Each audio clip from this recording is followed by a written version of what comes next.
No, baby, that's for somebody else. We're just gonna keep you right where you at right now. It doesn't matter what you think. The Wrestling Realm presents Break It Down with Brian H. Hello, ladies and gentlemen. Welcome to a special NXT Takeover New York post show. I'm your host, Brian H. Waters. Of course, this show of Break It Down with Brian H. is brought to you by The Wrestling Realm, where you can find us on each and every one of your podcast platforms, including Apple Podcasts, Google Podcasts, Spotify, Stitcher, and more. And make sure, if you want to make a donation, you can go right on Anchor, support the podcast. Just drop a couple dollars, help us keep the lights on. But most importantly, subscribe, and drop a comment. That costs you absolutely nothing, zilch, $0. And of course, subscribe on YouTube. So, folks, we just had NXT Takeover, and what a night, I have to say. So one thing, if you know me, you will know that I am not the guy that compares the main roster to the NXT roster. You just ain't gonna find me doing that. I know a lot of people will say, oh, here we go. NXT is going to give us a better show. And then how is WrestleMania going to follow that? I'm not looking for that. Why? Because when I want my indie style, my wrestling, I go to NXT. When I want my storytelling and my sports entertainment, I go to the WWE. And it's that simple. And it's all under the same umbrella. But let's get started. We have a brand new NXT champion, and his name is Johnny Gargano, a.k.a. Johnny Wrestling. Are you surprised? I have to say, are you surprised? So, I'm very happy for this guy.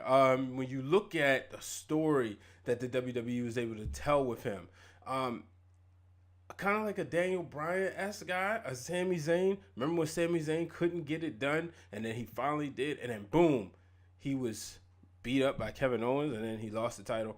So the difference with Johnny Gargano is, him and his partner, Tommaso Ciampa, they were tag team champions out of won the Dusty Rhodes Classic, DIY, and they went out there, man, and stole the show. Unfortunately, they would lose the tag titles, and then Ciampa would turn on Gargano and become the biggest heel in wrestling. I mean, he was somebody who drew heat. Nobody liked him. Remember when the grandma? And it seemed like every time Johnny got close to wrestling him and coming close to beating him, he'd come up short.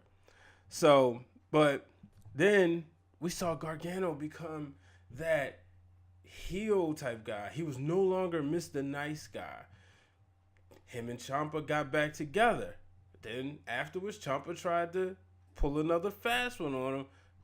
Gargano was too smart. And then all of a sudden, fans fall in love with him again. But, this was a great match. Him and Adam Cole. I thought Adam Cole had him. I thought he had him beat. Then we saw the Undisputed Era come out there. So he was like, oh, man, they're going to force him to tap. Nope. Not at all. Because that's when Gargano found a way to beat up everybody. He took out the whole Undisputed Era, and then he would become the NXT champion, the first ever Triple Crown champion, NXT Tag Team champion, NXT North American champion, and now NXT champion. He is on top. And then the icing on the cake was him and Tommaso Ciampa standing tall at the end of the night. And you just see the hug, like, breaking kayfabe. You can see this guy was just totally happy for him. Kind of reminded you of, this whole situation kind of reminded me of a Finn Balor, Kevin Owens type of deal, where Owens became champion because Balor got hurt, Universal champion. Now, when I see this, I was like, man, the moment was great. It was great to see him do it, especially up in New York where he's wrestled before. But, I got to ask this question. I want your opinion. Would the moment have been bigger if he'd have beat Ciampa? I mean, I'm just saying, and I'm not trying to rain on the parade because Adam Cole's one hell of a guy. I was rooting for him, to be honest with you, but the match had me hooked. And I was like, man, So that's just the question for you guys. Let me know what you think. So let's move on. We got a new NXT UK champion. Walter defeats Pete Dunne. Now, when Walter confronted him, you see this big dude, and he reminds me of one of the Klitschko brothers from the boxing. But you see this big guy, and just look like, how in the world is Pete Dunne going to take him out? But those fingers, man, and I kept cringing. You imagine a match between Pete Dunne and Marty Scurll in the WWE, or I should say on the NXT Takeover. But I'm watching this, and I'm like, oh, man, like, can Pete Dunne get it done? No pun intended. But then it got close, and like I said, using those fingers. And I was like, he's going to, like, really break his fingers on his way to retaining that title. Did everything he could, but when it was all said and done, Walter would end the streak over 600 days as champion. That's a lot. The longest in the modern day era. It makes you wonder, could we see a 600-plus day champion for a WWE superstar that's full-time? I know Brock did well over 400, maybe 500. But could we see that? Would the fans be ready for that? Would they be able to handle that? I think the last person who came close to having like a lengthy title reign was Seth Rollins. Unfortunately, lost the title because he got hurt. But he was a great heel champion. I was invested. Not sure how I feel about if he was to do that as a babyface, but, we're talking NXT here. So I'm interested to see where they go, what happens with Walter. Who's going to beat him? Like, right now, how do you beat this guy? So, time will tell. So, let's move on. Man, the women. Shayna, 2-time, retaining the NXT Women's Championship, and she forced Bianca Belair to submit. I was fully invested in this match. I was highly disappointed that Bianca did not get it done. The EST of NXT, Shayna was too much for her. So it makes you wonder, will she get another shot? Do she feel what happens if she gets us another one-on-one shot? Shayna got it done tonight. She had to take on 2 other opponents along with Bianca Belair. And not only did she get it done, but she also was able to do it without the help of her 4 horsewomen sisters. So, I just want to see what happens, man. I don't know who's going to take out Baszler.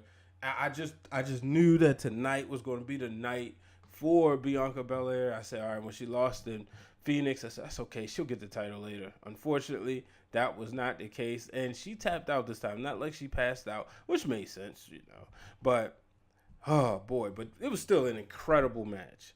So, let's move on. We got a still NXT North American champion as the Velveteen Dream found a way to get it done. Him and Matt Riddle tore the house down. That is my favorite Velveteen Dream match. Yes, he's had great matches with Aleister Black. He's had a good match with Johnny Gargano. But that match right there, that was my favorite. Just the story that was being told.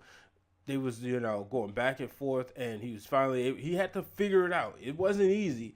And he caught Matt Riddle by surprise. But even the bro gave him the dap to end the night. So congratulations to them for tearing the house down.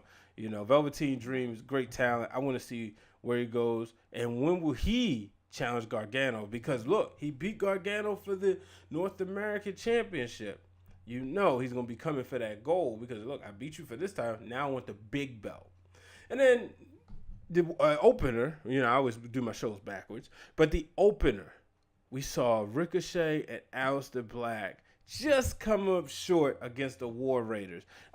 Great way to start the night. I mean, when you really look at this card, you could have started the night off with any match. I think every match delivered tonight. I enjoyed all of them. This tag team match was incredible, and we saw the official send-off for Ricochet and Aleister Black. As you know, they will be competing at WrestleMania 35 when they are going for the SmackDown Live Tag Team Championships. But this was a great way for them to part ways with NXT. The NXT universe loved them right there in Brooklyn. So congratulations to them on a hell of a NXT career. I mean, Aleister Black, former NXT champion, Ricochet, former North American champion. So great careers by the two. And that's going to do it, ladies and gentlemen. Appreciate you tuning in. Make sure you tune in to my show that I did with Terrence Williams of Talking About Wrestling Podcast, one of my good brothers I used to work with. Make sure you check that show out where we discuss the rise of Kofi Kingston. You know, Terrence and I have always been on a different side of the black wrestler being WWE champion conversation. A lot of people don't like my take on it, and you gotta wait to hear that. It's a different time for a different day if you haven't heard it. But I will say I'm Team Kofi this weekend, so make sure you tune in.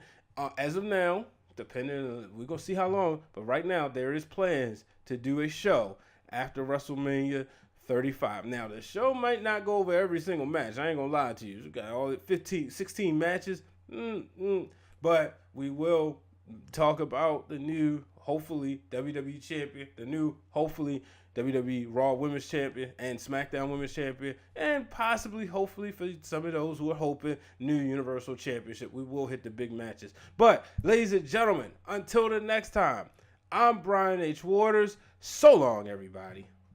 Hey guys, thank you for tuning in to this episode of Break It Down with Brian H. If you like what you see, go ahead and hit subscribe down low and check out all the other stuff brought to you by The Wrestling Wrealm.